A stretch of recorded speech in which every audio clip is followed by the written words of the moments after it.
Folks, Black Star Network is here. Hold no punches. I'm real revolutionary right now. Support this man, Black Media. He makes sure that our stories are told.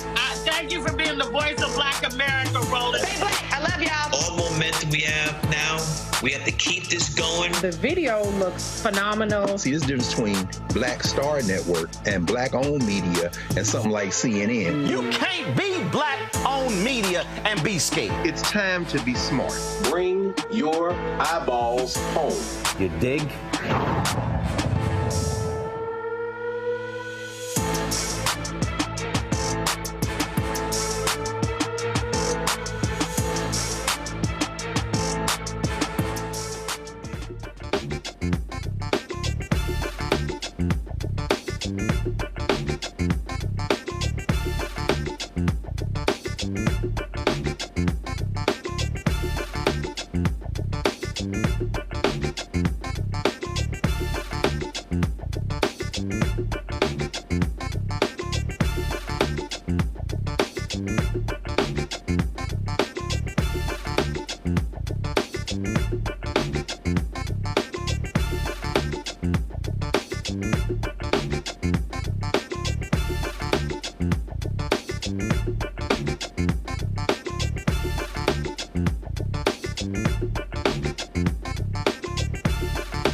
right, folks, today is Friday, August 30th, 2024. And coming up on Roland Martin Unfiltered, streaming live on the Black Star Network. Vice President Kamala Harris, Governor Tim Walz sit down for an interview with CNN, their first joint interview since, of course, she became the nominee and he picked her. Can the media now shut the hell up now that she's finally set out for an interview? We'll show you some of it. Did I watch it? No, because I really didn't care. Also, the Supreme Court, the U.S. Appeals Court rules in Louisiana can end its state Supreme Court consent decree. We'll unpack and tell you what that means. A veterans group is blasting Donald Trump for his shameless behavior at Arlington National Cemetery. What did we show you their new ad? Also, two former black Georgia election workers, those who sued Rudy Giuliani, they won $148 million. They said, Rudy, it's time to pay up. And the white Florida deputy who killed a black Air Force veteran, well, he's now out of jail. We'll tell you all about that. Folks, it's time to bring the funk.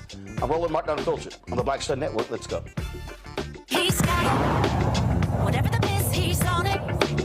Whatever it is, he's got the scoop, the fact, the find. And when it breaks, he's right on time and it's rolling. Best believe he's knowing. Putting it down from sports to news to politics. With entertainment just for kicks, he's rolling. It's on go, y'all. It's Roland Martin, rolling with Roland now. He's funk, he's fresh, he's real, the best, you know he's Roland Martin now.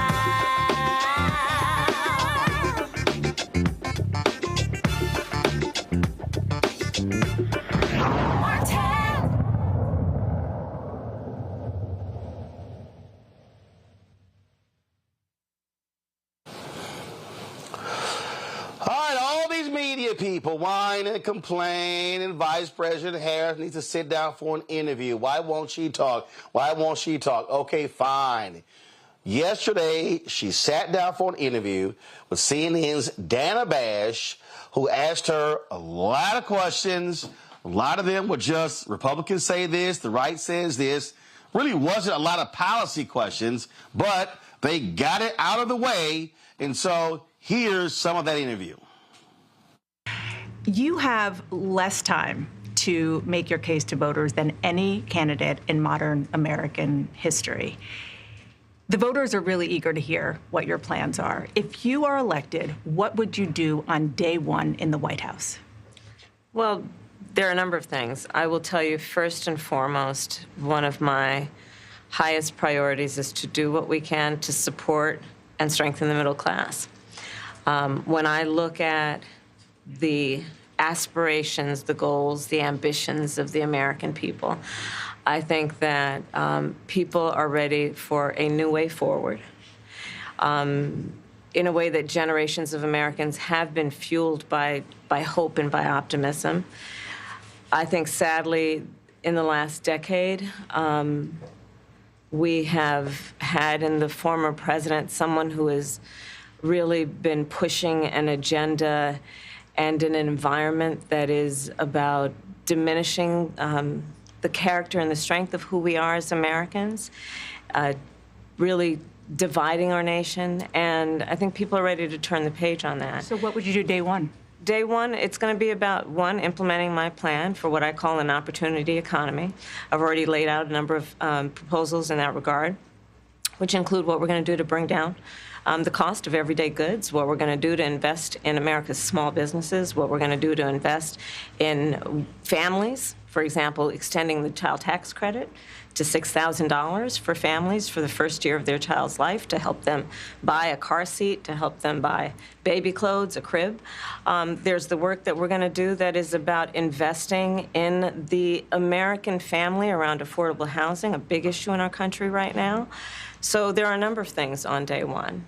What about you? Well, I'm excited about this agenda, too. As I said, the idea of inspiring America to what can be. And I think many of these things that the Vice President's proposing are things that we share in values. And the child tax credit is one we know that reduces. Okay, all right, y'all, I had to stop that. Okay, so let me just say this here, all right? I hate stupid questions. And I believe a stupid question is, what are you going to do day one? Let me help y'all out. The only thing a president can do day one, they can do executive orders. Congress ain't passing a bill. It's day one. I also can't stand, what are you going to do in the first 100 days? I hate that question. That goes back to President Franklin Delano Roosevelt. And ever since then, 100 days, first 100 days, first 100 days, first 100 days. I remember when I was at CNN, we had this stupid thing we did where we held up these cards and it was sort of like red, blue, green, or I don't know. It was just dumb. I remember David Borman, God rest his soul. I literally said on the air, this is stupid. And it was. So it always happens. Remember, somebody who's elected, they're elected for 4 years. So this whole, what are you going to do on day one? It is maddening to listen to. So I just had to respond to that. So y'all, go ahead and press play. Reduces childhood poverty by 1/3. We did it in Minnesota to have a federal partner in this. Unbelievable, I think, in the impact that we can make. You talked about, you call it the opportunity economy.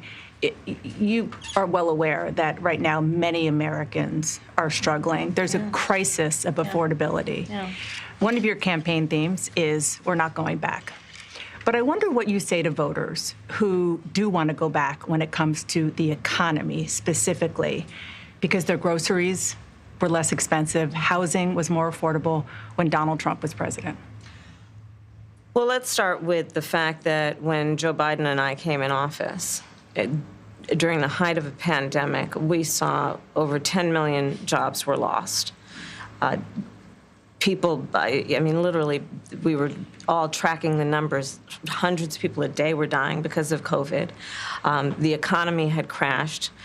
In large part, all of that because of mismanagement by Donald Trump of that crisis.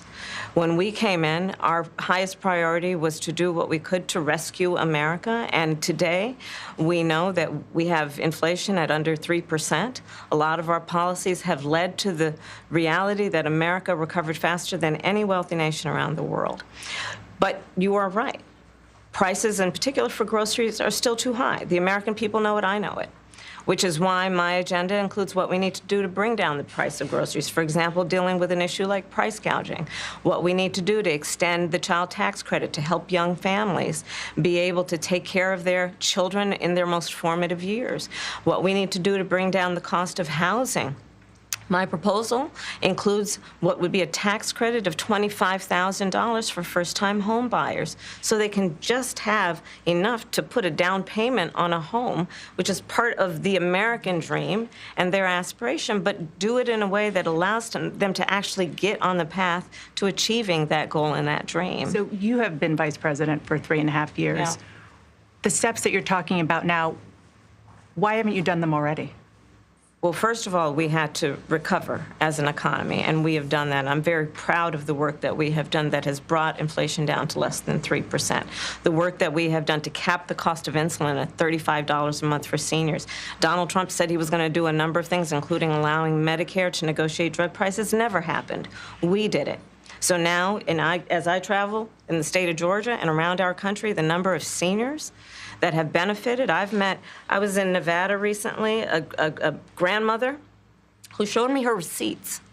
And before we capped the cost of insulin for seniors at $35 a month, she was paying hundreds of dollars, up to thousands of dollars a month for her insulin. She's not doing that any longer. You maintain Bidenomics is a success. I maintain that when we do the work of bringing down prescription medication for the American people, including capping the cost of the annual cost of prescription medication for seniors at $2,000, when we do what we did in the first year of being in office to extend the child tax credit so that we cut child poverty in America by over 50%, when we do what we have done to invest in the American people and bringing manufacturing back to the United States so that we created over 800,000 300,000 new manufacturing jobs, bringing business back to America, what we have done to improve the supply chain so we're not relying on foreign governments to supply American families with their basic needs, I'll say that that's good work.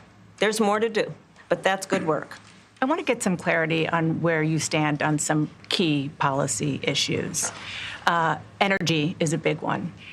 When you were in Congress, you supported the Green New Deal. And in 2019, you said, quote, "There is no question I'm in favor of banning fracking." Fracking, as you know, is a pretty big issue, particularly in your must-win state of Pennsylvania. Sure. Do you still want to ban fracking? No, and I made that clear on the debate stage in 2020, that I would not ban fracking. As vice president, I did not ban fracking. As president, I will not ban fracking. In 2019, I believe, in a town hall, you said you were asked, would you commit to implementing a federal ban on fracking on your first day in office? And you said, there's no question I'm in favor of banning fracking. So yes. So it changed in that campaign? In 2020, I made very clear where I stand. We are in 2024, and I've not changed that position, nor will I going forward. I kept my word, and I will keep my word. What made you change that position at the time? Well, let's be clear. My values have not changed. I believe it is very important that we take seriously what we must do to guard against what is a clear crisis in terms of the climate. And to do that, we can do what we have accomplished thus far. The Inflation Reduction Act, what we have done to invest, by my calculation, over probably $1 trillion over the next 10 years, investing in a clean energy economy. What we've already done, creating over 300,000 new clean energy jobs. That tells me, from my experience as vice president, we can do it without banning fracking. In fact, Dana, I cast the tie-breaking vote that actually increased leases for fracking as vice president. So I'm very clear about where I stand. And was there some policy or scientific data that you saw that you said, oh, okay, I get it now? What I have seen is that we can grow and we can increase a thriving clean energy economy without banning fracking. Okay. All right, y'all. So, okay, enough of that. So there was a question in there where she literally asked her about Trump's attack on her blackness. Right? Anyway, let's deal with this, our panel. Michael Imhotep hosts African History Network show coming to us out of Detroit. Michael, glad to have you here. Kelly Bethea, communication strategist, joining us out of D.C. Folks, go to my iPad here. Zelina Maxwell actually posted this tweet. She said, I took notes to keep track of the questions in the Kamala interview. Only 4 questions weren't a GOP attack or talking point in the form of a question. How does this type of interview help voters understand her policies at all? Damn good question, Kelly. It's a great question, and unfortunately, we don't have an answer for it. And as soon as I found out that Dana Bash was going to be conducting this interview, my heart sank, right? Because I was just so disappointed. And it was reflective of what we saw with the debate between Biden and Trump and how she moderated that debate. If you want to call it moderating, if anything, it was just, pushing propaganda. And it is disheartening to see somebody who has a storied history of good, solid journalism denigrating herself like this just for viewership purposes only. This was a bad interview, not because of the interviewee, but because of the interviewer. You have an obligation to get at the hard-hitting questions that Americans actually want to know. Americans don't know about the first 100 days. Americans don't know about the process for the first day of the presidency. You need actual policy questions. And frankly, it looked like Harris and Walz were ready for those questions. If I were a body language expert or anything along those lines, just looking at their posture, looking at how they were looking at Bash, they were annoyed. And I would be too. Michael. Yeah, Roland, I watched the interview twice, and Harris and Walz did an excellent job of handling themselves, answering the questions. They were not deep, insightful questions. I thought they may be more hard-hitting questions than what Dana Bash asked. Yeah, a lot of the questions dealt with attacks from Republicans, things of this nature. But, what you would do on day one, yeah, I agree. That really is a dumb question because the cabinet, her cabinet will be approved by the Senate. OK, she has to nominate her cabinet. It has to be approved by the Senate. Number one. Number two, she can do executive orders on day one. We know Biden's first day in office, January 20th, 2021, he signed 10 executive orders. One of those was Executive Order 13985 that dealt with analyzing how policies from the federal government have perpetuated racism and coming up with solutions to address that. So, there were 6 million people who watched the interview. I wasn't sitting back waiting for mainstream media to interview Vice President Kamala Harris and Tim Walz.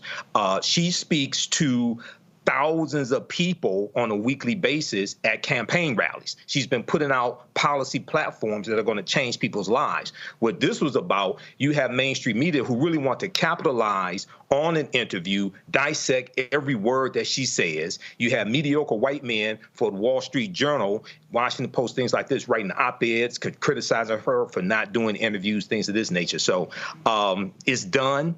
I'm looking forward to the September 10th debate, and I'm looking for the prosecutor to prosecute the criminal.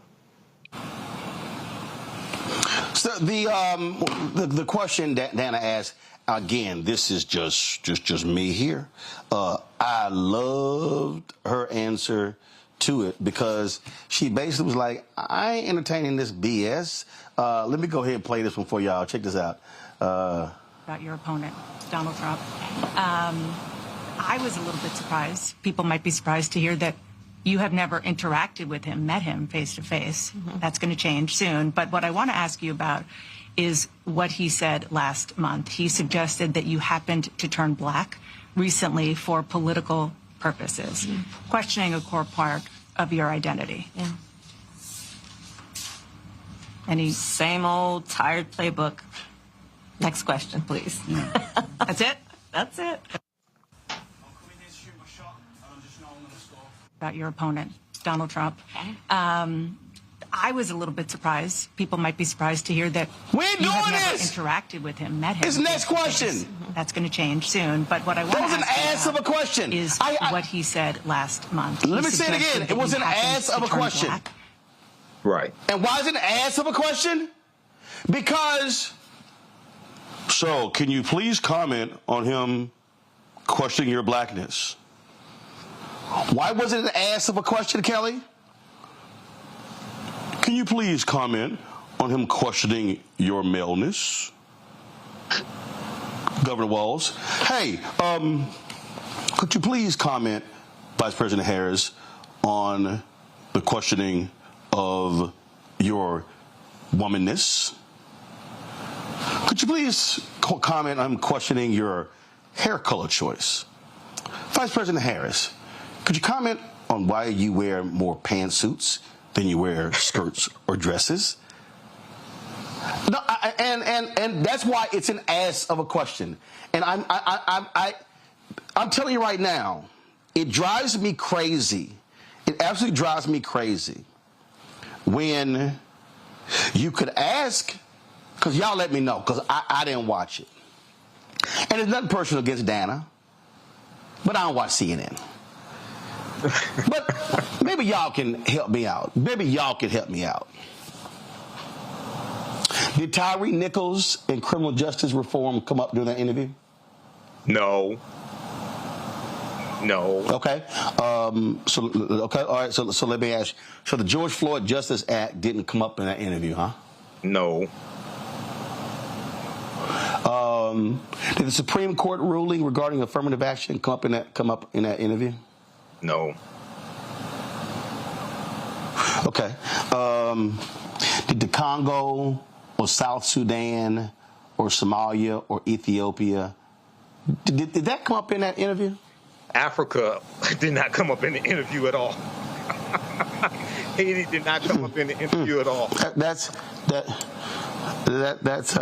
interesting. I mean, was there even a question about saying, "Hey, Madam Vice President, your father is Jamaican. How do you see Jamaican-American relationships with you as president?" Did that come up in the interview? No, but Roland, Palestine and Gaza came up in the interview. I mean, Palestine and Israel came up in the interview. Well, of course it did. Of course it did. Of course it did. Didn't. I'm just, hold on. Of course not. I'm just curious. Did, let's say, America be a nation, majority of people of color by 2043? How do you see advancing the economic interests of African Americans, other minorities? Did that come up in the interview? There were no hard, no, it did not, and these were not hard-hitting questions. Wait, follow me here. See, I'm not. Here's why I even don't get up. I don't even get caught up in the hard-hitting questions, because I believe that you can ask important questions that are policy-oriented, that are not specific, that other folk wouldn't call hard-hitting. See, part of this media charade, and I'm going to go to you, Kelly, then go to Michael. Part of this media charade, Kelly, is she needs to be asked the tough questions. She needs to be asked the difficult questions. No, she actually needs to be asked questions that are actually happening out there every single day in the world, such as, Madam Vice President, can I ask you a question? You had gotten a lot of criticism with regards to your call to dealing with price gouging. A Kroger executive admitted on the stand that they jacked up prices. Last year, Madam Vice President, there was that was an actual case where egg manufacturers admitted to collusion when it comes to pricing. That was an actual verdict. In fact, I'm just going to show y'all this here. Egg prices, y'all. Egg prices rose. Let me close this ad.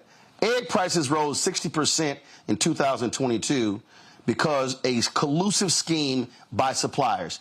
See, to me, that's not, Kelly, a hard-hitting question, but it does go to a policy issue that she raised, a pocketbook issue that people are concerned about, and may very well explain why prices have been jacked up, and people then go, oh, now I know why eggs were damn near $10 a dozen. Go ahead.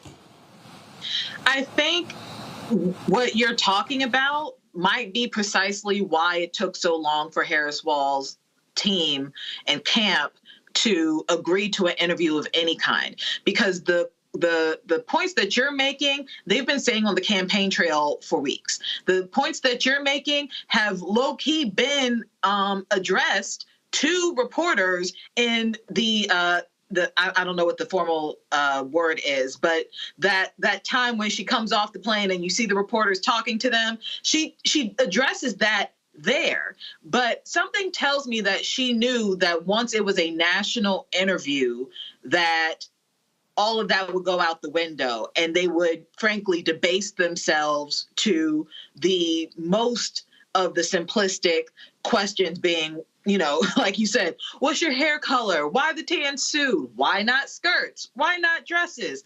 I mean, I was, the way that interview went, I was surprised that Dano didn't go so far as to say, you have a lovely figure. Why don't you just show it off? Because that was the tenor of the interview the entire time. There was no indication through that hour that something substantive was going to come out of it. For all we care, again, we could have heard this on the campaign trail. We have been hearing this on the campaign trail. They could have put out a press release and done this in less time and with less effort. Like I said, it was disappointing. How about this? Harris. Right. How about this? Madam President, there are 140 million poor and working people in America. 73 million of these people are women. 68% of these people are African American. 66 million are white. And these poor and working class people make up 30 to 40% of the electorate, and many of them sit out elections. What will you do as president to speak to the needs and the interest of low and working class people? That's a better question than asking about, well, Donald Trump said this. What do you say, Michael? Yeah, I agree, Roland. And when I used the term hard hitting, I didn't mean a gotcha question. I meant something that's insightful, a question that would cause people to come to answer that Vice President Kamala Harris would cause people to really learn a lot more about her and her policies. That's what I meant when I used the term hard hitting. When the answer that she gave to the question about Donald Trump questioning her blackness, quote, same old tired playbook that she said, is what she said.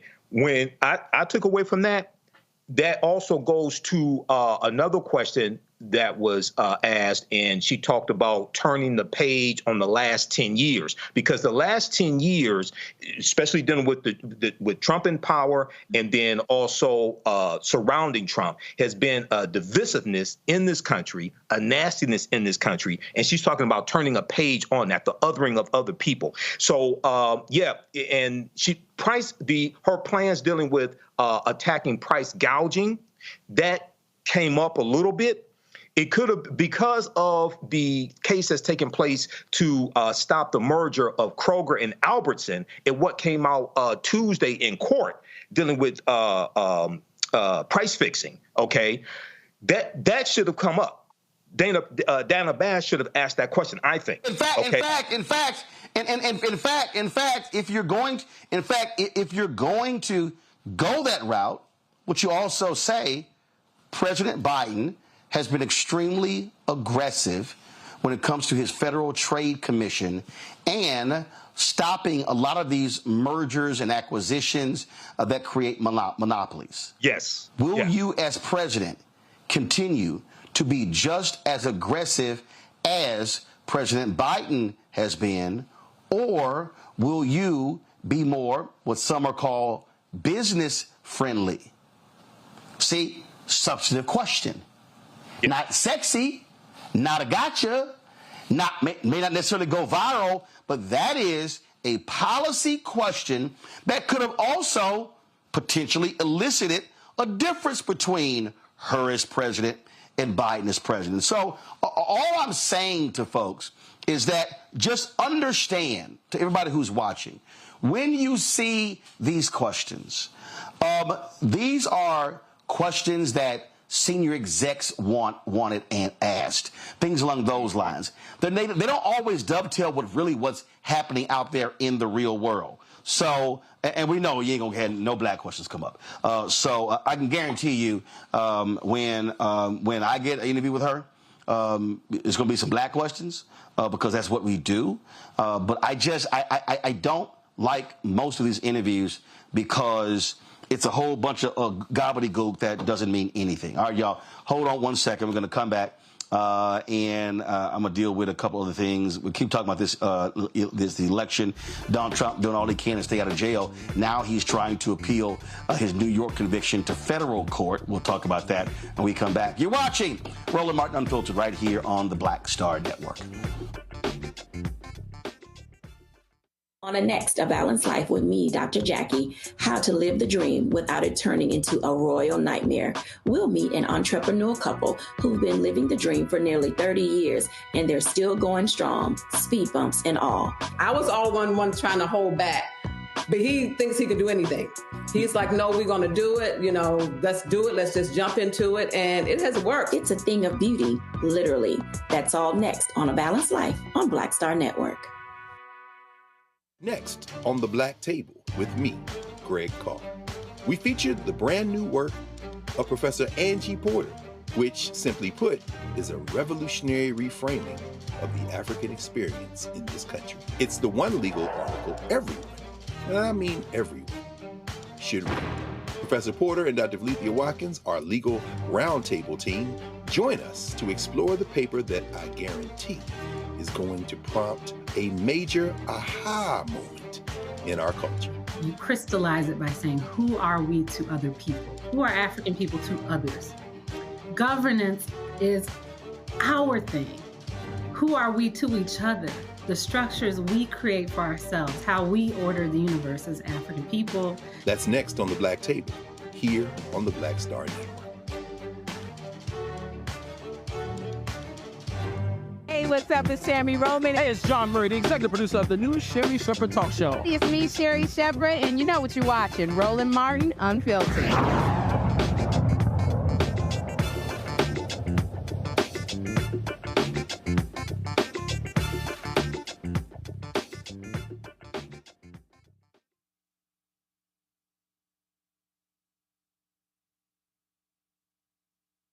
Donald Trump, speaking of being an ass, made an ass of himself at Arlington National Cemetery earlier this week after they bum rushed a staffer there, then later called her mentally unstable. They've been criticized by a lot of veterans. The U.S. Army had to come out with a strong statement of rebuke of Trump's staffers. Well, the folks at Vote Vets, they were not happy at all by any of this. They dropped this ad. We've got Trump on the run, scared. His insults about service members catching up with him. He's panicked. Losers and suckers, he called us, confirmed. Refusing to be seen with wounded warriors because it makes him queasy. Refusing to salute the fallen of World War I because he, quote, doesn't understand what was in it for them. Because he was afraid his dye job might run in the rain faster than he ran to a quack doctor when the draft board called his number. Comparing his sexploitations with the likes of Jeffrey Epstein to the sacrifice of those who went in his place to Vietnam. Now, maybe the greatest insult of all, turning a military cemetery visit into a political stunt with cameras in tow. In Section 60, one of the most hallowed acres of all, and when an Army civilian official told them they were breaking federal law that bans politics and campaign cameras, Trump thugs verbally and physically assaulted her. Disgusting. Donald Trump, the grave markers veterans and military families drop a knee to are not your political props. They represent the heroes we served alongside, men and women you could never measure up to, friends who lived and died by the oath we all swore to uphold, something you will never understand, and why we're doing our damnedest to make sure no service member ever has to salute you as Commander-in-Chief ever again.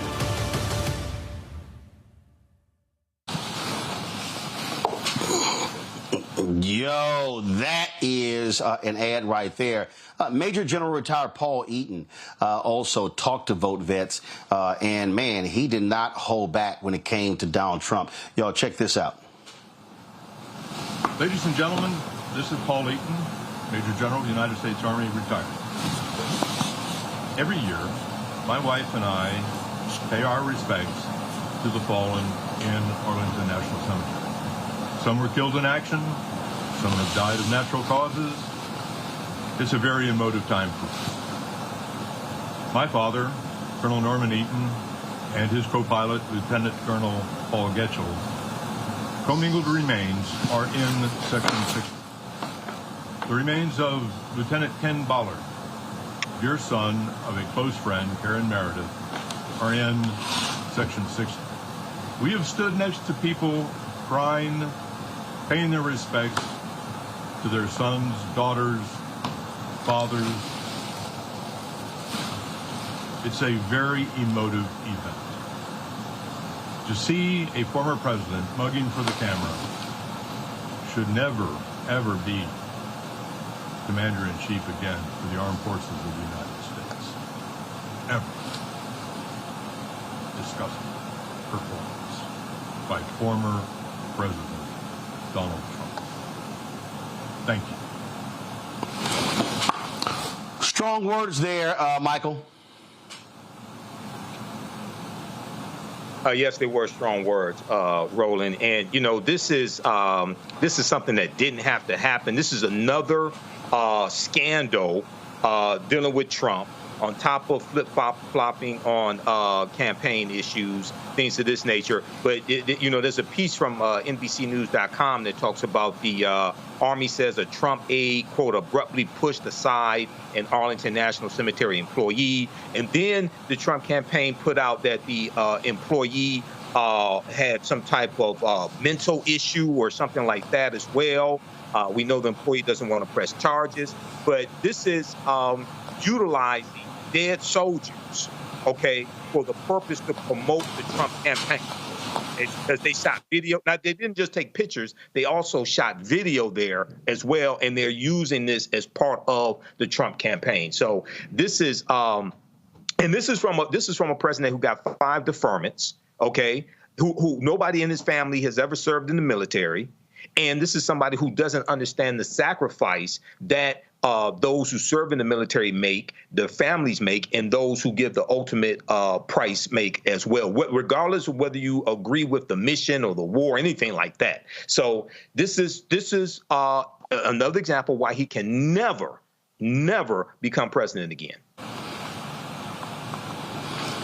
Oh, absolutely. In a moment, I'm going to play for y'all this almost 8-minute video that they put together. And let me tell you something. It is a strong video. It's a strong video, Kelly, because they also lay out what will happen when it comes to Project 2025. Again, if Donald Trump goes back into the White House. And so he's always trying to tout how he loves the military, he loves veterans, but it's not necessarily the case. As you heard the retired General Eaton said, use as props. And so people need to understand the dangers that are in place if this, frankly, wannabe dictator, this just moral degenerate is back in the Oval Office. Yeah, I mean, the most recent scandal of 45 and the issue with the cemetery, Arlington Cemetery, I mean, it's beyond disgusting to me. I come from a family of veterans. I come from a family who are currently in the military. I thank them for their service every time that I get. But to see a former president be that disrespectful on hallowed ground, it's just sickening to me. But to your point about him not caring about the military, I don't think he cares about people. And that is clear in his rhetoric. That is clear in his policies. He says that he loves the military. I don't think that's the case at all. I think he associates victory with the military. He loves the ego trip that comes when you win something. He likes winning. He likes the ego boost of winning. He likes the ego boost of victory. And he ties that with military complex. But he also loves, Kelly. But Kelly, remember, he also loves the pageantry. Remember how he raved about the military parades of Kim Jong-un? And remember, he wanted that in D.C. Remember, he wanted, and it's like, dude, you just can't roll tanks on U.S. streets. Do you know how heavy they are? The damage they cause? He wanted one of those old Russian, I'm going to try to find the video, one of those old Russian military parades where they got the missiles and the tanks and they got all that stuff, and he gets to stand there in the middle of the generals. That's what he wants. Dictators do. That's what dictators do. But all of that is. But my point to that, Roland, you're right about what he wants and what he said he wanted. But all of that is tied to ego. All of that is tied to the perception of power. So that's where I'm getting at with it. If he could find a way to not use the tanks and still get the same response out of people regarding the perceived power, the perceived ego boost. I mean, all of this is tied to his ego. This is why he's obsessed with crowd size. This is why he was obsessed with virility and how agile he was as opposed to Biden. That's why he was debating Biden on a political stage regarding golfing. It's all about his ego. It's all about a perceived notion of power. And that's what I mean when I say that he doesn't care about the military. He doesn't care about people. He cares about whatever it takes to make himself feel bigger than what he actually is. Oh, absolutely. I mean, and that's exactly what it, in fact, let me play this here. I mean, this is really what he wanted in D.C. This right here, this is what Donald Trump wanted. He wanted to be able to, somebody on YouTube said Donald Trump wants the soldiers to goose step right past him. And this is what he wanted. I mean, he was talking about that. And also keep in mind, he still owes Washington, D.C. about $9 million for that, whatever that 4th of July display was. He still ain't paid that bill. And so that's what he wants. He doesn't respect. He doesn't respect. Well, he can actually pay for it from all the damn donations, but the money's been used on his legal fees, and he's sitting here, screwing those folks over.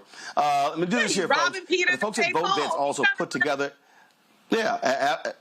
No, actually, he's robbing some toothless person with a "Make America Great Again" red hat running around who believes that don't trust my guy, and he wouldn't let any of these broke ass white folks even walk through his hotel. They couldn't even get into the lobby, but they're sitting here just worshiping this man.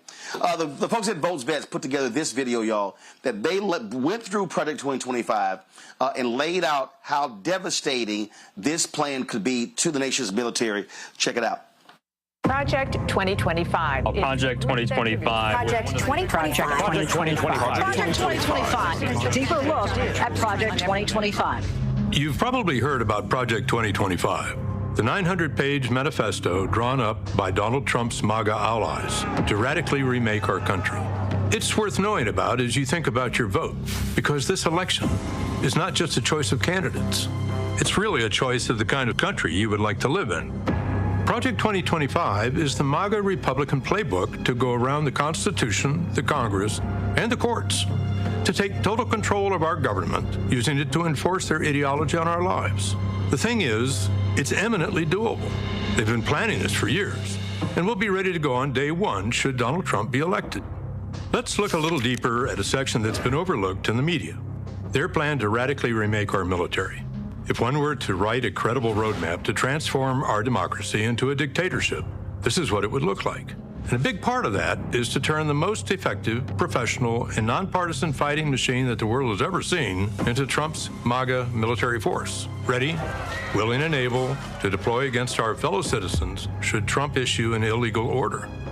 It achieves this goal in 4 steps. First, it corruptly uses the power of the presidency to fire flag officers, generals, admirals, and so on, who they deem not sufficiently loyal to Trump. Second, it stops promoting anyone in the military who doesn't pledge allegiance to their agenda. Third, it obliterates military readiness programs that ensure our diverse forces know how to work together. Fourth, it actively recruits troops who may have been targeted for radicalization by white supremacists. And then, it enables the use of the Insurrection Act to deploy the military inside the country against political opponents, protesters, or just about anyone Donald Trump chooses. That's a lot. So let's walk through it. The first step in creating a military that is loyal to Trump and carries out whatever order Trump gives, legal or not, is to remove all obstacles at the top. That means clearing out generals, admirals, and others who would refuse to carry out illegal orders in accordance with the Constitution. Trump himself has made it clear. I would fire them. You can't have woke military. Project 2025 calls troops who follow the Constitution Marxist and says they are Barack Obama's General Officer Corps. Well, I served in uniform for over 30 years, following my father's footsteps, and my family still serves today. I can assure you that there aren't many Marxists in the military. So who are they looking to fire? Anyone who is loyal to the Constitution above all. Once they clear out top ranks, they will only promote MAGA loyalists. They falsely claim that promotions under previous administrations were illegitimate, and that the antidote is to freeze promotions, even if people are in line and qualified, unless they are MAGA loyalists.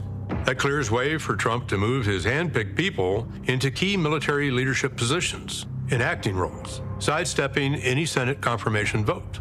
And who might he choose? We're talking about people like disgraced retired Lieutenant General Michael Flynn, who pled guilty to lying to the FBI in a Russian influence case, but was pardoned by Trump. General Flynn, he's some general, he's some man. He took abuse like nobody could have handled, and he came out bigger, better, stronger than ever before. We love him. He's a leader. And you just stay wealthy and healthy and well and everything. I want you to have great lives in general. You just have to stay healthy because we're bringing you back. We're going to bring you back. We're talking about retired Brigadier General Don Bolduc, a 2020 election denier who called for abolishing the FBI. Project 2025 then radically changes the culture of service. The report spills a lot of ink falsely arguing that the military spends most of its time on social engineering, Marxist indoctrination, critical race theory, and diversity, equity, and inclusion. It bashes transgender service members and kicks them out of the military. Anyone who has worn the country's uniform knows there is no Marxist indoctrination or social engineering going on. So what are they talking about? They're referring to programs that train our diverse armed forces how to respect each other and work together. This is key to unit cohesion and readiness. It's really a matter of life and death on the battlefield. They would abolish this training in order to remake a diverse fighting force into a political, homogenous MAGA military. Finally, Project 2025 curiously stresses the need to reward 8,400 troops who were discharged for refusing orders to be vaccinated against COVID during the pandemic. It rewards them with back pay and full restoration of rank to lure them back. Wonder why? Well, far-right conspiracy groups and white nationalists have spent years targeting people who are anti-vaccine to recruit and radicalize. They buried them in anti-government propaganda and MAGA conspiracy theories.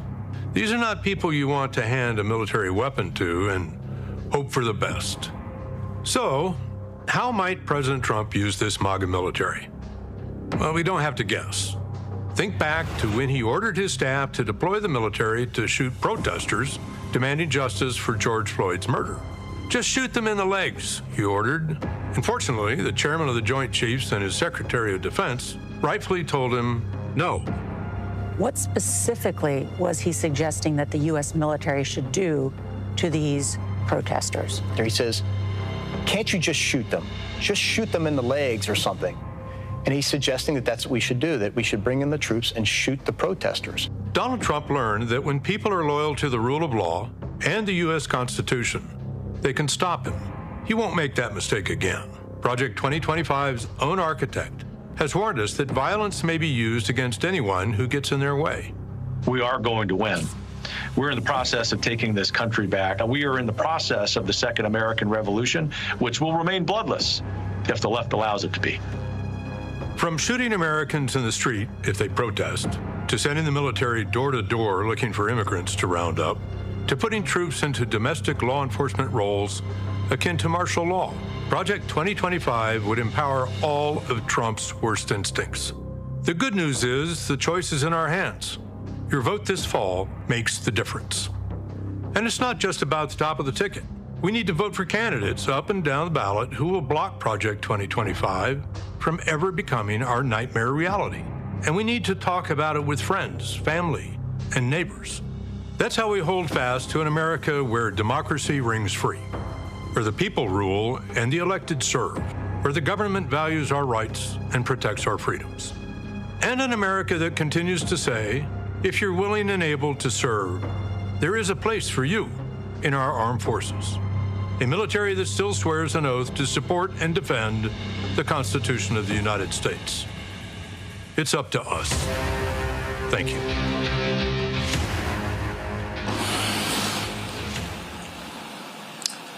See, I love the fact that you have veterans who are sick and tired of Republicans cloaking themselves in the flag and calling them out on their BS. And I think that's why videos like this, Michael and Kelly, are crucial.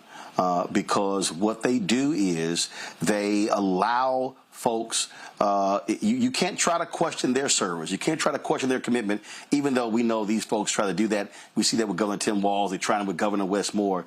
But it's great to see that level of detailed pushback from veterans, Michael.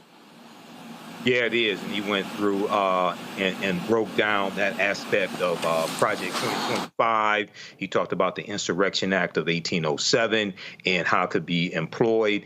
I'm glad you showed the video of Mark Esper talking about Donald Trump wanting to shoot George Floyd protesters, okay, as well. So this gives more insight. I know it's 922 pages, and a lot of people said, and in some speeches, Vice President Kamala Harris jokingly says, can you believe they wrote this down? Yes, I can believe they wrote this down because this is the second time the Heritage Foundation has done this. They did this in 1980, and it was a book called Mandate for Leadership that contained 2,000 policies they wanted the Reagan administration to adopt. The Reagan administration adopted 64% of those policies in Reagan's first term.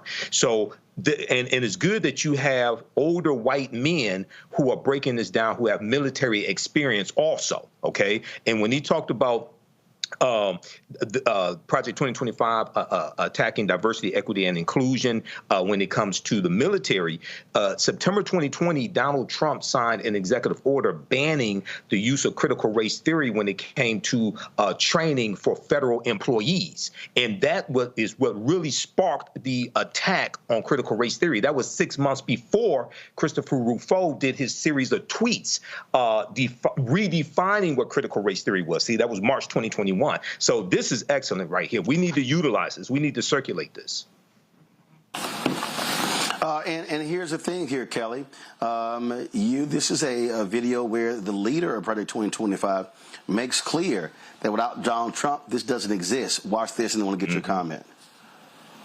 Well, I suspect this project wouldn't exist if we didn't have the Trump administration, where you had a new maverick candidate who didn't have the machinery of the party necessarily like lining up, and everybody from previous administrations helping out.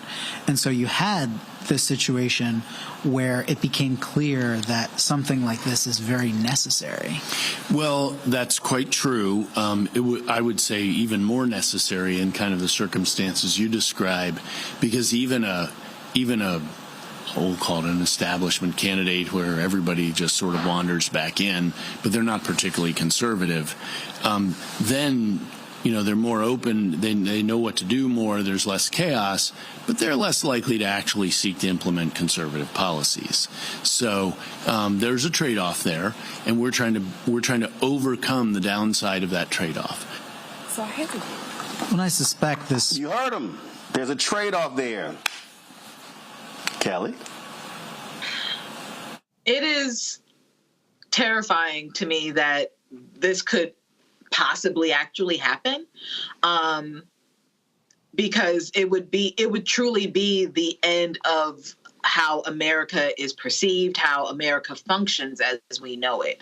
The reason why those people think that but for Trump, this would not be happening is because, frankly, he's the only quasi-politician, because he's not even a full-fledged politician, let's be honest. He is the only vessel who would be dumb enough to enact this and think it's not going to affect him, that it's not going to affect his families, etc. So it is imperative that people understand that this is not a joke. And you should also take into consideration with this ad in particular that, yes, they are veterans, but note how you don't know what their political party is. You don't know what their ideologies are. All you know is that they are against Project 2025. And the reason for that is Project 2025 is anti-American. And when you're talking about a group of people being veterans whose lives have been dedicated to protecting the America that we know, that people love, that people respect, for all of these people to be on board and be like, I don't know what this is, but it's not American, that should tell you something. That should tell you something. Indeed. All right, folks, hold tight 1 second. We come back. I want to talk about this case out of Louisiana.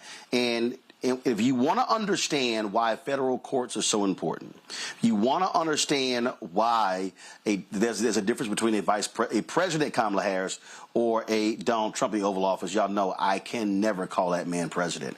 So I'm going to use every other iteration possible. It's what happened out of Louisiana and the extremely conservative U.S. Fifth Circuit Court of Appeals. I will explain that next right here on Roland Martin Unfiltered on the Black Star Network. Hey, folks, do not forget, support the work that we do. It is critically important. And so we really appreciate if you would join our Bring the Funk fan club. Our goal is to get 20,000 of our fans contribute on average $50 each a year. That's $4.19 a month, 13 cents a day. That allows for us to be able to do the stories that we do, cover this stuff.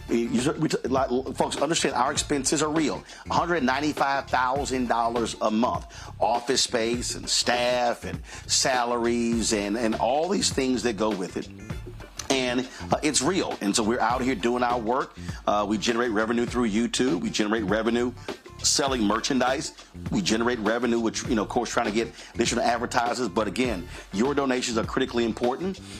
Next Thursday, I'm going to travel to Kansas City to get an update on our Ro-Ro-Mobile 2.0. Remember, our Sprinter was total when this driver cut in front of my driver returning from Essence Festival. So we're going to get an update on that. And so, again, that's going to cost us about $180,000. And first of all, we got insurance. We had insurance on it, sent us a check, but we actually had to have some modifications, some better safety modifications. It was going to cost a lot more. So it's all real. And so when you support us, that's what you're supporting. And what I love about all of y'all, all of our fans, and when I started this 6 years ago, I said, hey, we're not going to send you swag because, listen, all that stuff is going to cost money. So hats and mugs and T-shirts and all this sort of stuff like that. And I dare say fewer than 100 people have complained that, well, what am I getting? What am I getting? Y'all, when you contribute, you know that money is being invested right into the show. And so we really want you to support that work and what we're doing. And so, again, it's absolutely critically important when you do. And so we're doing the best that we can with our resources. And trust me, it's no joke. We've got, my show. We've got, of course, we have other shows on the network that we do the work.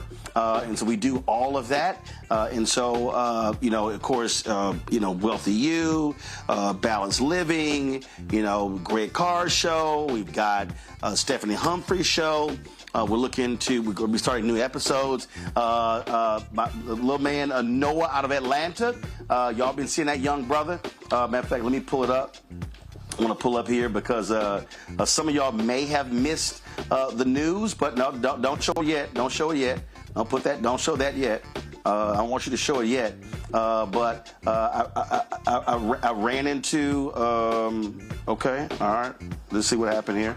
Sorry, y'all. Something happened here. There we go. We got me back, I think. Y'all got me back? There we go. Sorry. All right, so y'all might have seen my man Noah. He's out of Atlanta. Little young brother. He was of course on the show with us in Chicago. And so next month, y'all, we're going to be starting a new show with him. Sorry, for some reason the video is not working. I'm gonna get this straight. But Noah is gonna be working with us. Can't wait to make it happen. And so his 12-year-old kid is gonna start up as a weekly show, and he's ready to roll. And so again, that's what we're doing. I'm looking for I would love to do add a couple of the shows, a young, vibrant female, millennial, Gen Z to do a show. And it's because it's all about, again, this platform was created to provide additional original voices, but your support makes all that possible. So join our Bring the Funk fan club. Send your check and money order to P.O. Box 57196, Washington, D.C., 20037-0196. Cash App, $RM Unfiltered. PayPal, R Martin Unfiltered. Venmo is RM Unfiltered. Zelle, Roland@RolandSMartin.com, Roland@RolandMartinUnfiltered.com. Download the Black Star Network app, Apple phone, Android phone, Apple TV, Android TV, Roku, Amazon Fire TV, Xbox One, Samsung Smart TV. Folks, we'll be right back.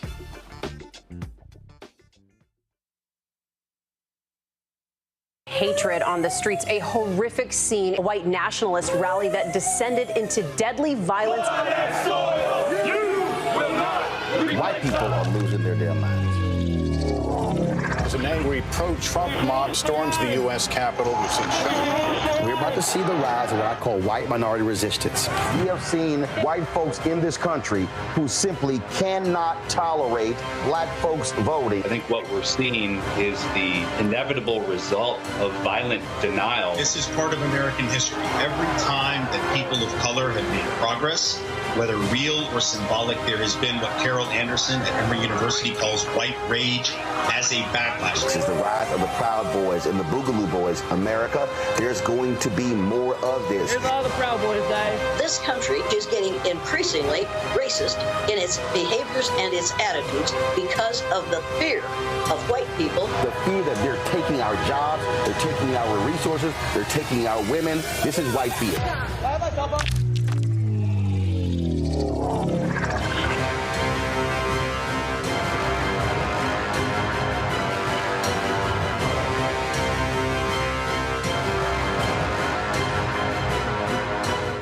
Hello, I'm Paula J. Parker.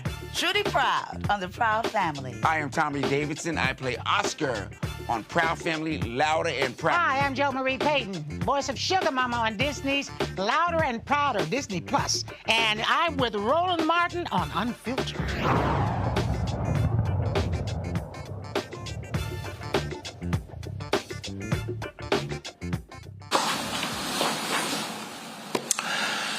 So why do presidential elections matter? Why the U.S. Senate races matter? Because the president is the one who picks federal judges. It is the job of the Senate to confirm them or to deny them. Well, guess what? In Louisiana, in 11-7 decision, the 5th U.S. Circuit Court of Appeals in New Orleans, they said that a lower court judge erred in requiring that Louisiana prove it had erased, quote, the vestiges of past discrimination before ending the so-called Chisholm Decree. Circuit Judge Kurt Engelhardt said this unexpected burden was impossible to satisfy, and it was enough that Louisiana satisfied the 8 remedial measures in the 1992 decree, which required a single majority minority district in Orleans Parish. One of the dissenting judges, Circuit Judge Jacques Wiener, said the evidence of compliance was simply not there. Louisiana also refused to commit to ensuring a majority minority district after the decree was dissolved. This right here is really, really important, Michael, because, again, the 5th Circuit Court of Appeals is extremely, extremely conservative. And that 5th Circuit, I just want to show folks so they understand why it matters. I understand the 5th Circuit because I am from Texas. That's one of the states that the 5th Circuit actually covers. And as I said, extremely, extremely conservative circuit. There are 17 judges in the 5th Circuit. And who is the circuit judge that they actually report to? Sam Alito. Republicans have always understood how vital the 5th Circuit Court of Appeals always has been. And so when you look at this ruling, and when you look at other rulings as well, then you begin to understand the 5th Circuit. This right here is their website. These are the states that fall under the 5th Circuit. Louisiana's eastern, middle, and western districts. Mississippi, the northern and southern districts. Texas, the eastern, northern, southern, and western districts. Those 3 states. So when you talk about laws, cases that come out of those states, the Fifth Circuit rules in them, and that, Michael, is crucially important. Absolutely, and you're correct that Republicans have always been much better in understanding the power of the courts, how the courts work, the federal court, Court of Appeals, U.S. Supreme Court. Those 3 states that you just showed, Louisiana, Mississippi, and Texas, those are all former Confederate states as well. They had very large slave populations. So this is another reason why we have to have political education, master and understand political self-defense. And in looking at the court ruling, the piece from Reuters, it talks about the 5th U.S. Circuit Court of Appeals in New Orleans said a lower court judge erred in requiring Louisiana to prove it had erased, quote, the vestiges of past discrimination before ending the so-called Chisholm Decree. So once again, this also ties into history, right? And really understanding Louisiana, 1/3 population African-American. We see what Governor Landry has been doing down there. You've had Gary Chambers on here a number of times talking about Louisiana. This is the consequence of voting and not voting strategically as well. So this is extremely important that we're talking about this. This right here is a story from April of last year. Kelly, Biden nominates Texas judge for conservative-leaning Fifth Circuit Court of Appeals. Listen, they don't actually get many shots at that. So perfect example. He named Irma Carrillo Ramirez. She would be the first Hispanic woman and the only active Hispanic judge on the court. And so understand in terms of what's going on there. You see right here. There are 12 of, so there are 16 active judges, Kelly, the Fifth Circuit Court of Appeals. 12 of the Fifth Circuit's 16 active judges were appointed by Republican presidents. 12. That means just of the 17, 5 appointed by a Democratic president. And that's what's so scary about this, right? And you've been talking about this till your head turns blue, Roland, every time we address the issue of appointing judges. This is why elections matter. This is why your vote matters, because it's more than just having a talking head in the White House representing us across the globe. No, a huge part of being president is appointing judges that will affect you long after that president is in office. And you see that now. Like, how long have those judges been there in the Fifth Circuit? Right? We just got one through Biden, like you said, for the Fifth Circuit. These are lifetime appointments. So it matters. All of this matters. So this ruling does not surprise me, only because of the history of the Fifth Circuit being racist, sexist, pick-and-ism. They try to uphold it all. Right? But this is also why elections matter, because it is possible to change the tide of how that court makes rulings. Let's talk about, again, the election and what we're seeing. And the entrance of Vice President Kamala Harris has totally changed this game. The Land Journal-Constitution has this story right here, Kelly, that is huge. Presidential race shakeup sharply increases voter registrations in Georgia. Black women, Kelly, added 75% more registrations than in the same period in 2020.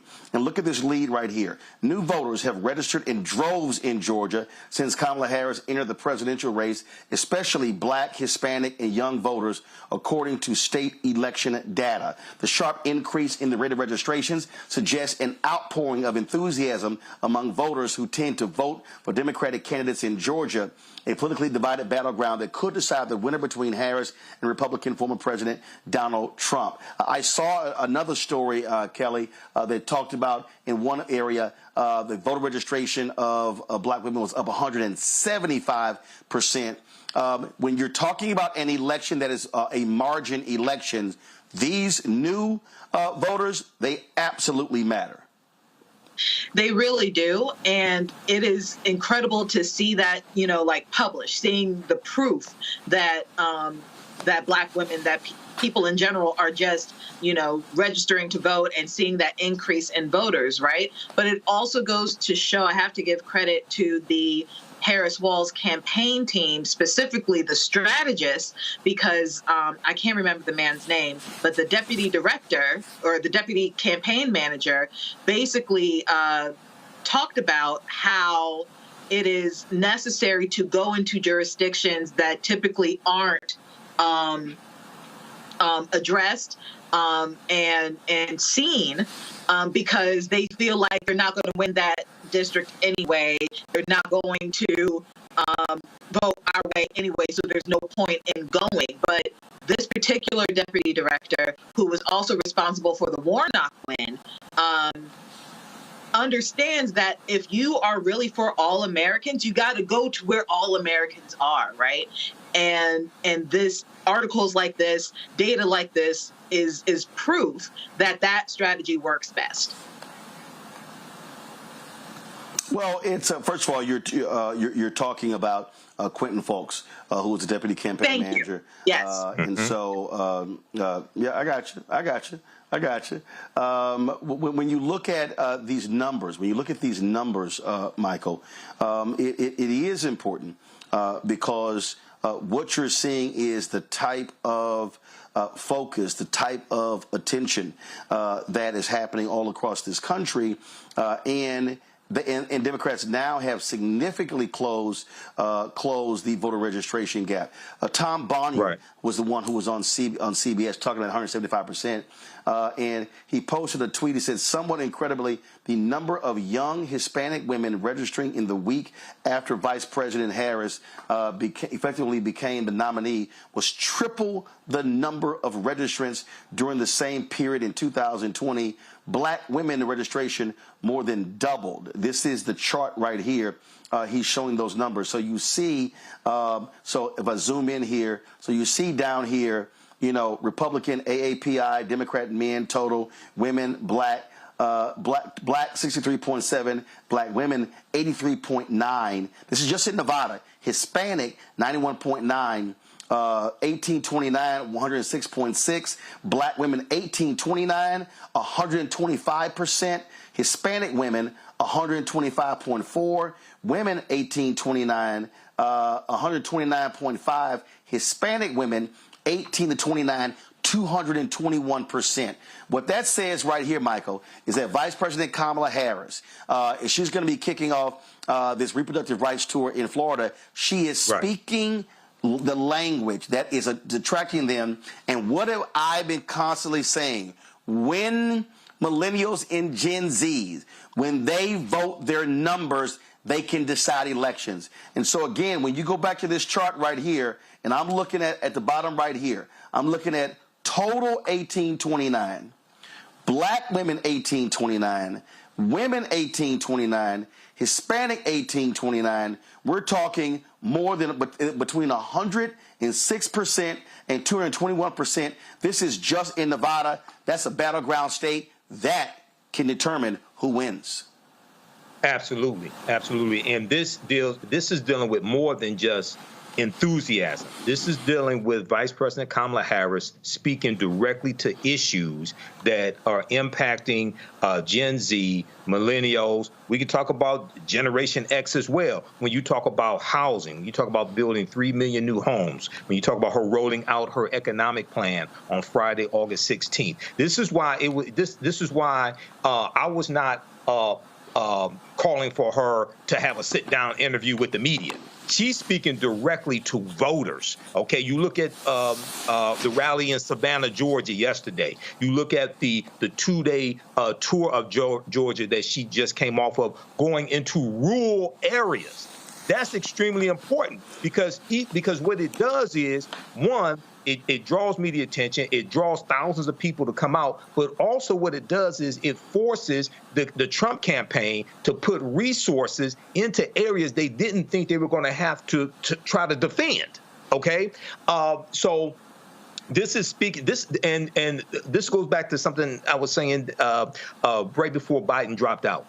The Congressional Black Caucus have been calling on President Joe Biden for months to shift the focus from talking about saving the democracy and abortion to also talking about kitchen table issues, fighting inflation, things of this nature, okay? This is exactly what Vice President Kamala Harris is doing. This is why it's resonating so much. Yes, saving the democracy and women's reproductive rights are extremely important, but also affordable housing is extremely important, fighting price gouging as well. All of this is important. So we're seeing the result. In fact, this was the actual tweet. I'm going to my iPad, y'all. This was the tweet that Tom actually posted right here, where he said the Harris effect in the 13 states that have updated voter files since July 21st. We're seeing incredible surges in voter registration relative to the same period in 2024, driven by women, voters of color, and young voters. So this is overall. Before I showed you Nevada, and you see this. And so this is, you see over here, the far right, where he got that 175%. But you see Hispanic women, 1829, 149%. Black women, 98.4. Black, 85.8. And you see it going down there. And so the bottom line here is that when you look at this election, this is going to be an election on the margins. And I hope people are paying lots more attention to these numbers. But we got to remember, no matter where you are, you have got to be pushing folks if they must register. And again, get them to understand that, hey, if they even are on the fence, fine, still register, because once the deadline is passed, that's it. And so beginning on Tuesday, we're off on Monday for Labor Day, but beginning on Tuesday, we are going to be showing you and providing for you the registration deadlines in every single state. We're going to be posting it on social as well, because we need people to understand what's happening. And understand, early voting begins in some places in less than 20 days. And so we got to understand that we are in the prime of the election season, and we all must be ready to get this thing going. Let me go to a break. I'll be right back right here, Roland Martin Unfiltered on the Black Star Network. Support the work that we do. Join Bring the Funk Fan Club. Send your check and money order. P.O. Box 57196, Washington, D.C., 20037-0196. Cash App, $RM Unfiltered. PayPal, R Martin Unfiltered. Venmo is RM Unfiltered. Zelle, Roland@RolandSMartin.com. Roland@RolandMartinUnfiltered.com. Y'all know y'all ain't getting this information anywhere else.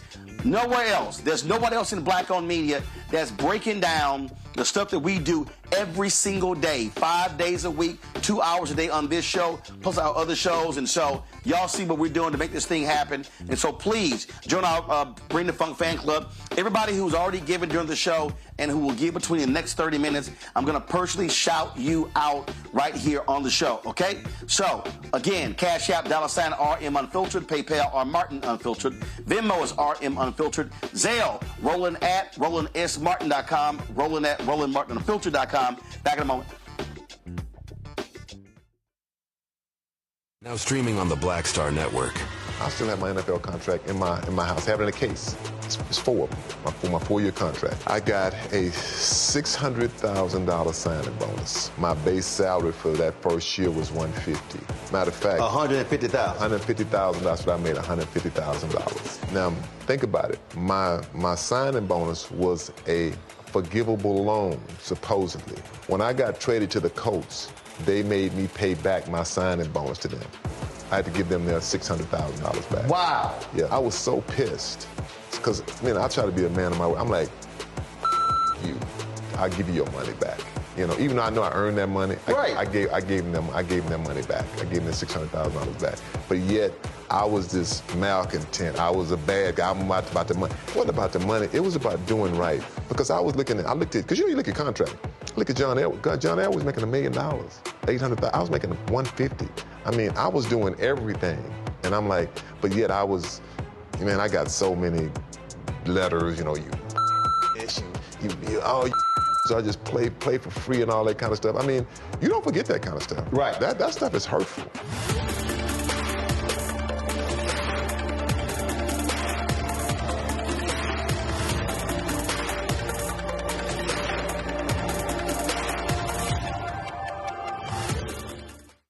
Sherry Shepard with Sammy Roman. I'm Dr. Robin B., pharmacist and fitness coach, and you're watching Roland Martin Unfiltered.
Y'all, welcome back. Oh, Lord, the white folks at Fox News, they are in their feelings because of my commentary, my tweet earlier this week to Auburn coach Bruce Pearl. So check this out, y'all. So somebody sent me this today. Former CNN contributor tells black players not to join Auburn's basketball team under Bruce Pearl.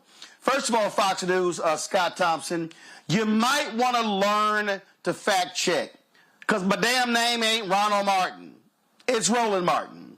He goes, Ronald Martin believes Pearl's political beliefs should lead players to choose accordingly. And so then he goes in the article, okay, and he goes, former CNN contributor Ronald Martin, that ain't my damn name, because Pearl put out this tweet calling Vice President Kamala Harris a socialist. He also said her view, said that, with her woke policies, and so all this sort of stuff. And I said what I said. He goes, this post led Martin to tweet his own plea to recruits not to join the Tigers head coach because of his public views, specifically black players. Hey, Scott, you damn right I said what I said. If you got a basketball coach in the South, in Alabama, in Bruce Pearl, let's be real clear. He ain't got no team without black players. And he's calling Vice President Kamala Harris a socialist. He's sitting here talking about her woke agenda. Hell yeah, I'm saying to black parents, don't send your kid to Auburn. I wouldn't want my kid under him. This right here, y'all, is a tweet he posted. And he was responding to, of course, that ignorant racist Senator Tom Cotton of Arkansas, to Bruce Pearl. Thank you for pointing this out, Senator Cotton, except my guess is that, like many of her socialist, woke, progressive beliefs, she's now changing them or hiding them to get elected. We won't get fooled again. And, of course, I said to all black players and their parents considering Auburn, this is the trash Coach Bruce Pearl tweets. There are many other SEC schools to consider. Choose accordingly. Then you got Pastor, you got Darryl Scott, who goes, but Steve Curry and Steph Curry are good to go, huh? First of all, Darryl Scott, Darryl, I'm going to call you out every single time. Steve Kerr is a professional. He's an NBA head coach. Steph Curry is a professional. He's a basketball player. The fact of the matter is, here you have Bruce Pearl, who's criticizing, who's criticizing Vice President Kamala Harris. And so he is going into the homes of black people. He's going into the homes of black parents, recruiting their sons, saying, oh, I'll take care of your son. I'll be like a second father to them. All sort of stuff like that. I'll make sure they graduate. So, yeah, Pastor Darryl Scott, it's a big-ass difference between the two. And so I'm telling you right now, Michael, if I had a nephew and he was a top basketball player, I'd be real clear. I say, bruh, man, it's one school we ain't visiting, and that's Auburn. Yeah, I agree, Roland. And, Coach Bruce Pearl, his comments attacking Vice President Kamala Harris calling her policy woke, calling some of her policies socialist, things like that. What's woke about wanting to build 3 million homes so that people can have affordable homes to live in, so they can build generational wealth? What's woke about wanting to go after corporations that inflate prices and drive up inflation, so it makes it hard for people to afford food and basic needs? And my question would be, okay, so are you a Trump supporter? Okay, Bruce Pearl, are you supporting Donald? If you're attacking her and you're not going to vote for Vice President Kamala Harris, okay, who is for defending the Constitution against enemies, both foreign and domestic, then are you a Trump supporter?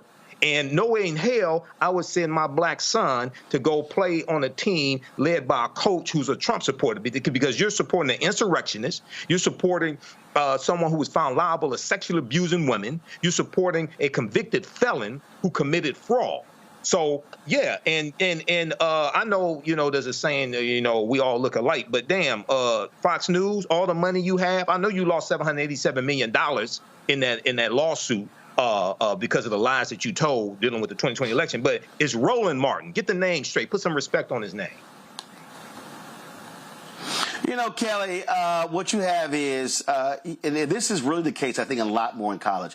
You got a lot of these white coaches in college who are hardcore conservatives, and they love making their money off black folks, but then they also want to trash views. You look at Tommy Tuberville, of course, who was a head coach. Oh, guess where was he a football coach? Auburn. Okay, yeah, and he's one of the dumbest people in the United States Senate. And you have this, and so I don't give a damn what Scott Thompson, y'all, his Twitter handle is Scotty T Sports. I'm about to send his ass a tweet saying, learn how to spell my damn name. Plus, you can't be that bright when you are linking to my tweet in the article, and my tweet actually got my name spelled, and you still writing Ronald. So he calls himself a Jersey kid. Well, you might want to revisit your education, Scotty. Go ahead, Kelly. Something tells me that he said Ronald on purpose. That is always, to me, a blatant form of disrespect, especially with name recognition such as yours. Your name's everywhere.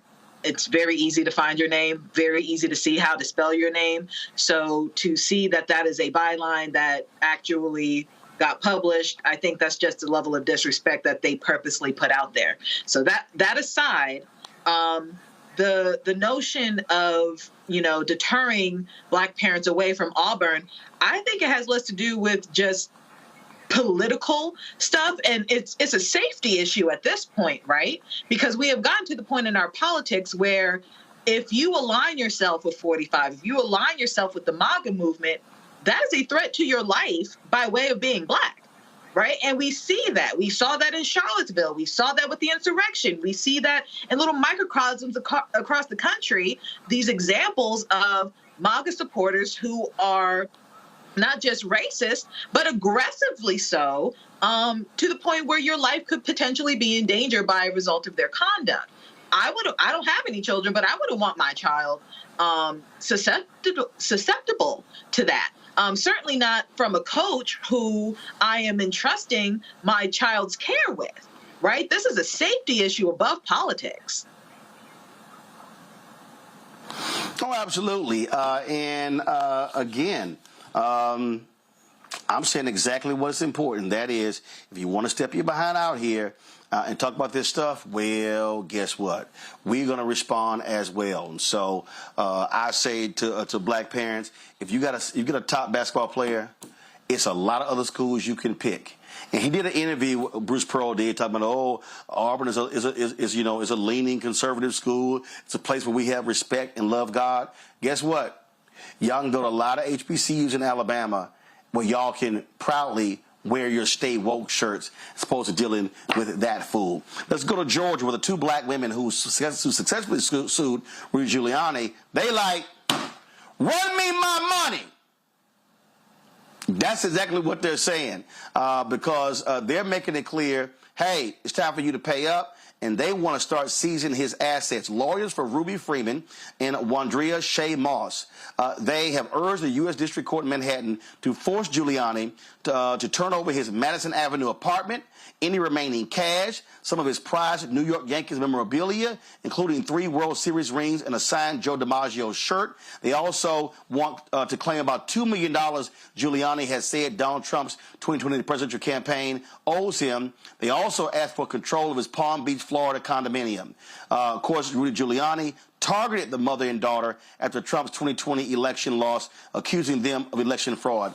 Kelly, I want them to leave Rudy Giuliani butt-ass naked. Well, I don't need that image of Giuliani naked in my head, but I will say penniless. I don't need it. I don't need it. I want to put his drawers and socks on eBay. That's nasty. No, I don't need that. I don't need that visual. I don't need that visual. That's pineapples. No. But I will say that, like you said, I can't even talk. Like you said just now, run these women their money because they went through the ringer for absolutely no reason. And, you know, I teach on part-time regarding Comms law. And this is like typical of, and basically like a textbook case of private versus public citizen. These are private citizens private figures who were literally minding their business, doing their job when some public figure decided to exploit them for absolutely no reason with malice, you know, and all of that was proven in court. Where's the money? Where's the money? You know, he has it, find it, and give it to him. That's it. That's all. But we don't need any visuals of Giuliani of naked draws. None of that. It was hard enough for me to see the black paint drip down on his head. That was it. That's my limit. That's butt ass naked. Let me tell you something. Listen, Michael. Every time he posts a video, every time he posts where he's gonna be somewhere, they need to have somebody right there. And if he's signing stuff, they should just walk over and be like, we got it. We got it. Just snatch money out of his hands. They should be standing right there saying, no, take that. I'm telling you, snatch everything. Sell everything. I don't give a damn. He can go live with his ex-wife. He can go, well, I think he got 3 or 4 ex-wives. And didn't he marry his cousin? Didn't Rudy Giuliani marry his cousin? But he has so make him go back and live with her. Well, you know, Roland, he should. Well, first of all, Rudy Giuliani did a skit some years ago with Donald Trump where Rudy Giuliani was in drag. So Rudy Giuliani could have a new career as a drag queen. Okay, he had on makeup, he had on a wig, he had on makeup, he had on a wig, he had on a dress. So Rudy Giuliani could raise money to pay Shea Moss and Ruby Freeman. He can go on a national drag queen tour, make it a review, team up with RuPaul. You know, make a career out of it. You know, this is a whole new career for him. You reinvent yourself, Rudy. Okay, so yeah, they need to get every penny from this traitor, from this liar, from this fraud who put their lives in jeopardy. Okay. And you know, and Donald Trump owes Rudy Giuliani $2 million. Donald Trump, he owes so many people money. So yeah, Rudy needs to get his money from Donald Trump. Donald Trump needs to sell some more of those cheap ass sneakers and some more of these digital cards and things like that to help Rudy pay Shea Moss and Ruby Freeman. See, but Rudy, know, you don't have to give me a percentage I know, for Kelly, the drag queen idea. Go run with that. Hey, Kelly, I know some people out here, and they like, oh, you ain't right for that. You talking about you saying Giuliani, you know, Giuliani did marry his cousin.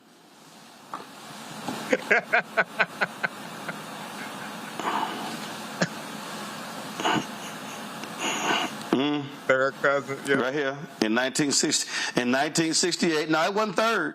It was second. Okay. In 1968, second, Giuliani wed his second cousin, Regina Peruggi, who was the daughter of his father's first cousin. Think of your son, daughter marrying your cousin's daughter's son. Now, Giuliani at different points labeled the family connection as second cousins once removed and third cousins before he was corrected. In a 1993 memo for his mayoral campaign, a Giuliani strategist noted the weirdness factor of the marriage, according to a copy posted on the Smoking Gun website. I'm just saying. Yep. You married your second weird. cousin. Like J.D. Vance, they're weird. I'm just saying. I'm just saying. Party of family values. I'm just saying. So. I'm just saying. I'm just saying. Just saying. So.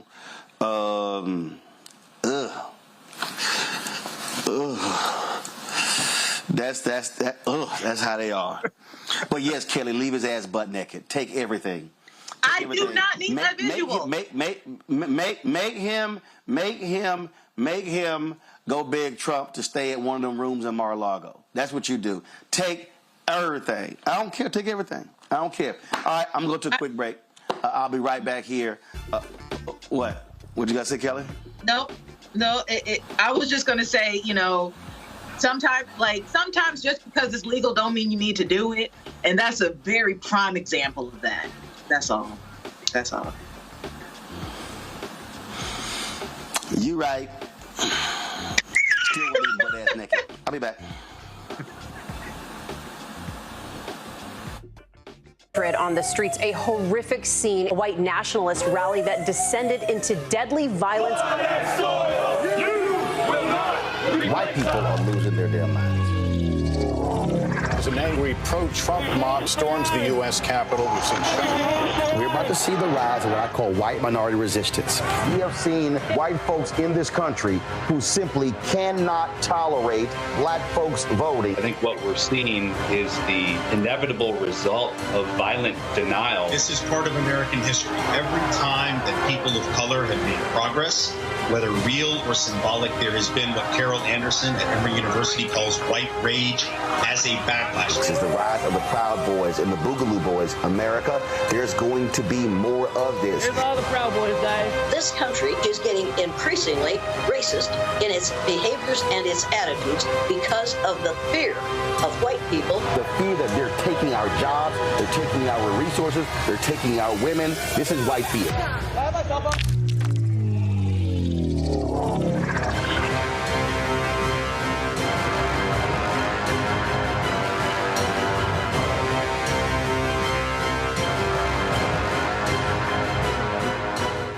Hi, I am Tommy Davidson. I play Oscar on Proud Family, Louder and Prouder. I don't play Sammy, but I could. Or I don't play Obama, but I could. I don't do Stallone, but I could do all that. And I am here with Roland Martin on Unfiltered.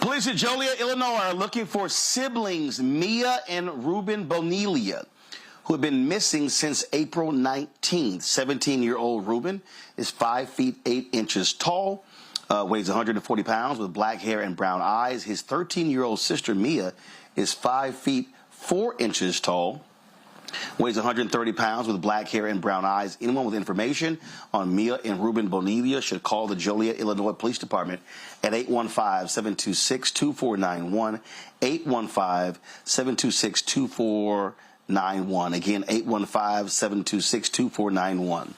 A circuit judge has granted a former Florida deputy $100,000 bond for pretrial release on Thursday in connection with the shooting death of U.S. Air Force senior airman Roger Fordson. Roger was killed in his home in May.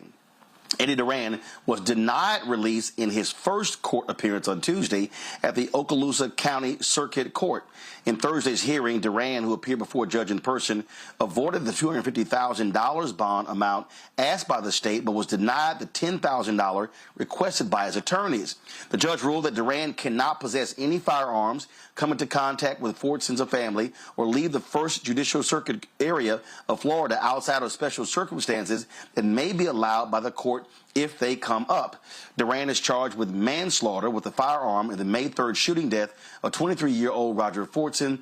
The rare charge is a first-degree felony punishable by up to 30 years in prison. You know, one of the things that we always talk about here when we deal with these cops when they get charged and then when they go to jail is the special treatment they have. Remember, I don't know if y'all remember that case out of Oklahoma where the cop he was raping black women. And I never forget, Kelly, when he got convicted, if you went to the database of prisoners, you could not pull his name up. You couldn't pull his name up. And they essentially were hiding him in the system. I'm sorry.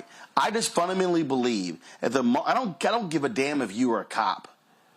When you have now when you've broken the law and you've been convicted and you go to prison, you should be treated like everybody else. I get this whole thing about solitary confinement and, you know, because of the cop and there's a bounty on their head. I get that. But I'm sorry. You shouldn't be in that situation where they're hiding your name so the public doesn't know. And in this case here, look, listen, he got bond. But the bottom line is Fortson is dead. And all Fortson did was in Florida, an open carry state where they love guns, and answered his door with his gun because he didn't know who the hell was banging on his door. And so I really, really hope and can't wait when this cop is convicted of his heinous actions. I mean, it is disgusting across the board. But to your point about them getting special treatment, if I recall correctly, there is proposed legislation for a database that will help resolve the issue of officers basically flying under the radar when it comes to grievances and infractions that they conduct while on duty. And I feel like something like this like a database like this would really help in a case that you're talking about, because more likely than not, these officers have a history of such behavior before the big event happens. And I feel like if you have something like that already on the books, something that's already implemented, you'll have a lot fewer of these tragedies happening.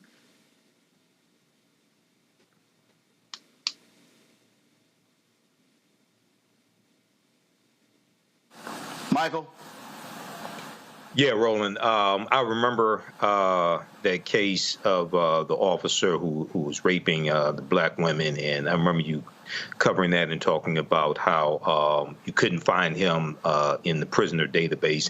Hopefully justice will prevail here, and it's important to note that Roger Fortson, U.S. Airman Roger Fortson, when he came to the door, he did have a legally owned gun, but it was pointing down to the floor. He never pointed it at the police officers.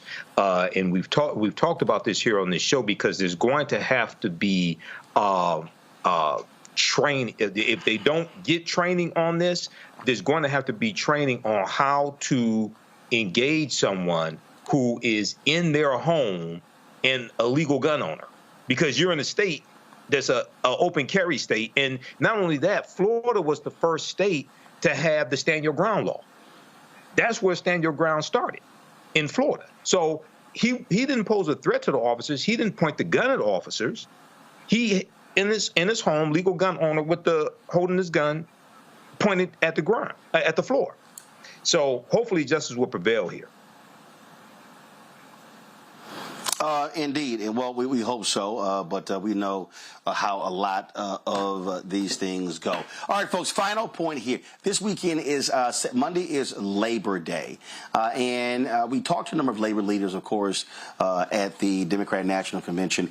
And you know, look, most people, when they look at this as a holiday weekend, they don't even think about what it's all about. But the reality is, when you look at a number of the issues we have, 40-day work week, things along those lines, 40-hour work week, labor fought for those things to happen. So, Kelly, I would really hope that folk, as they think about this weekend, think about Monday and talk about Labor Day weekend, they remember who made all this possible and think about the fights that we have in the country going on right now when it comes to fair wages and equity and health care, things along those lines for everyday workers, especially at a time when you have these CEOs and these making just ridiculous amounts of money and really screwing over everyday workers.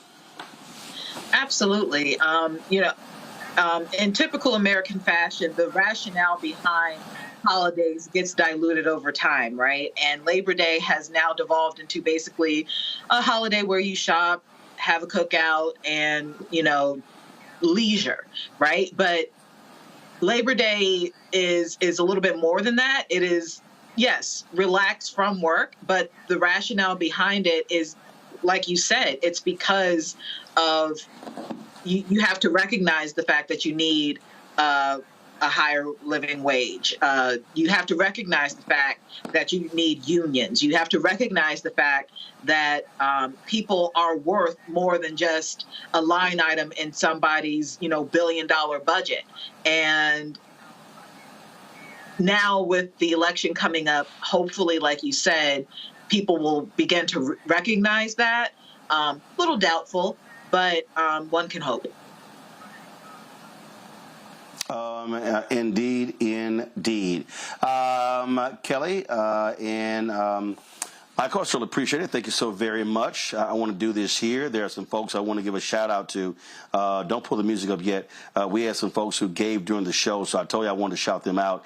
Addie Harvey. What you do is here, y'all pull the slide up where people can actually give. But I'm going to shout out Addie Harvey, Sharon Alexander, Frederick Davis, Jessica Winbush, Belinda Robinson, Trudella, Kathy Stokes, Rochelle Johnson, Rodney Alford, Jeanette Mills, Mark Collins, Christine Ely, Stephen Jesse Harris, Kenrick Burke, Josephine Turner, Richard Pettigrew, Veda Lonnie, Kim, Dennis Palmore, Ronnie Jones, they all, Indira Karib, they all gave during the show, and I appreciate Robert Stevens as well. So I appreciate y'all donating to us. If you want to join our Bring the Funk fan club, send your check and money order, P.O. Box 57196, Washington, D.C., 20037-0196. Cash App, $RM Unfiltered, PayPal, R Martin Unfiltered, Venmo is RM Unfiltered, Zelle, Roland at RolandSMartin.com, Roland at RolandMartinUnfiltered.com. Folks, I am in Houston. Tomorrow we're going to be having the homegoing service of my sister, Kenya Natasha Martin Williams. Pull up, y'all, the program, and want to pull that up. Also, a number of you have also been asking me to make a donation, and so what we have here is a scholarship fund for my twin nieces. They're in college, and so if you actually go to first of all, there's a QR code you can actually pick up, or you can also go to guys don't so you give it right there, so you see right there the QR code. So you just point your camera to that, and then so you see the $0 figure. You can put in any amount in there. So if you want to contribute to the scholarship fund of my sister's twin daughters, you can do so by just clicking the QR code as well. I'll post the link on social media if you want that as well. So be sure to check that out. So we'll be, again, funeralizing her tomorrow. So we appreciate all of your thoughts and prayers. And folks have also, a lot of you have sent flowers. I talked to the funeral home and they said, man, people have been calling from all over the country. And so we want to thank everybody for expressing their condolences to our family in this time. So I certainly appreciate it. Folks, I hope you have a fantastic weekend. Enjoy the weekend. Be safe. I'll be back in our studio on Tuesday. We're off on Monday.